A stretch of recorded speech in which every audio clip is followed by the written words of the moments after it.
How to block someone on PUBG. Hi guys, it's Mikran from Gaming Basics. Today I am going to guide you how to block someone on PUBG.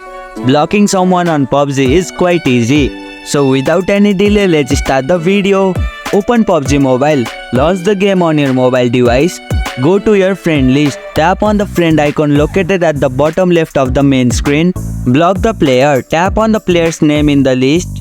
A menu will appear with options like profile, invite, etc.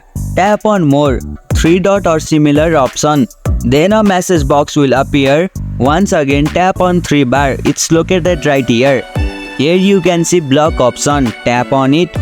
Confirm, a confirmation message will appear. Tap on OK or yes.